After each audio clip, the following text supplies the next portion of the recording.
Taste the Daily. Chennai தரமணியில் உடற்பயிற்சி கூடத்தின் பாதையை மறித்து திமுக பிரமுகர்கள் அராஜகத்தில் ஈடுபட்டதாக காவல் ஆணையர் அலுவலகத்தில் பயிற்சியாளர் புகார் அளித்துள்ளார்.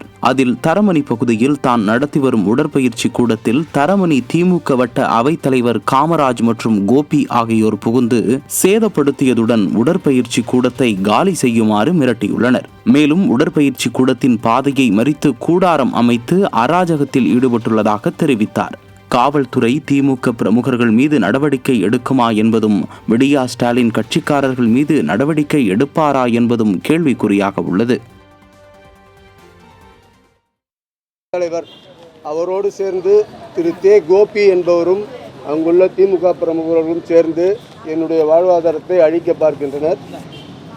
இதன் மூலம் மிகவும் மன உளைச்சலில் உள்ள நான் என் உயிரை மாய்த்திக் கொள்வதை தவிர வேறு வழியில்லை என்பதை திண்ணமாக கூறிக்கொள்கிறேன். மின்சார பேருந்து தொடங்கப்பட்ட 48 மணி நேரத்தில் பேருந்தின் பம்பர் கழன்று ரெக்கவரி வேன் மூலமாக எடுத்துச் செல்லப்பட்ட அவலம் அரங்கேறியுள்ளது. விடியா ஸ்டாலினால் மின்சார பேருந்து தொடங்கி வைக்கப்பட்டது. இந்த நிலையில் சென்னை கோயம்பேடு பேருந்து நிலையத்தில் நின்றிருந்த மின்சார பேருந்தின் பம்பர் கழன்று கீழே விழுந்ததால் பயணிகளை கீழே இறக்கிவிட்டு வியாசர்பாடி பணிமனைக்கு ரெக்கவரி வேன் மூலம் பேருந்து எடுத்துச் செல்லப்பட்டது. விடியா ஸ்டாலின் ஆட்சியில் புதிதாக வாங்கப்பட்ட மின்சார பேருந்தின் பம்பர் கழன்று கீழே விழும் அளவிற்கு போக்குவரத்து துறை தரமற்ற பேருந்துகளை வாங்கியுள்ளதாக பயணிகள் குற்றம் சாட்டினர். சென்னை மாநகராட்சியில் தூய்மை பணியை தனியார் வசம் ஒப்படைக்க எதிர்ப்பு தெரிவித்து 200க்கும் மேற்பட்டோர் தர்ணாவில் ஈடுபட்டனர். கடந்த 2021 சட்டமன்ற தேர்தலின் போது தூய்மை பணியாளர்களை பணி நிரந்தரம் செய்வதாக திமுக தேர்தல் வாக்குறுதியில் தெரிவித்திருந்தது. ஆனால் ஆட்சிக்கு வந்த இந்த 4 ஆண்டுகளில் திமுக அரசு அதற்காக எந்த முயற்சியும் எடுக்கவில்லை. 15 மண்டலங்களில் 11 மண்டலத்தில் தனியார் மூலம் தூய்மை பணி நடைபெற்று வருகிறது. திமுக எதிர்க்கட்சியாக இருந்தபோது தூய்மை பணியாளர்களை பணி நிரந்தரம் செய்வதாக வாக்குறுதி அளித்துவிட்டு ஆட்சிக்கு வந்த பிறகு பணி நிரந்தரம் செய்யாமல் ஏமாற்றி வருகிறது.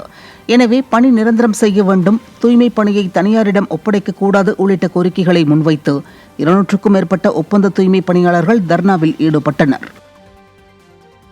புதுக்கோட்டை மாவட்டம் உசிலங்குளத்தில் உள்ள அரசு தொடக்கப்பள்ளி மாணவர்களை சத்துணவு சமையலர் துன்புறுத்துவதாக கூறி பெற்றோர்கள் பள்ளியை முற்றுகையிட்டனர். பள்ளியின் தலைமை ஆசிரியர் கோமதி என்பவருக்கும் சத்துணவு சமையலர் நித்யா என்பவருக்கும் இடையே முன்விரோதம் இருந்து வந்ததாக கூறப்படுகிறது.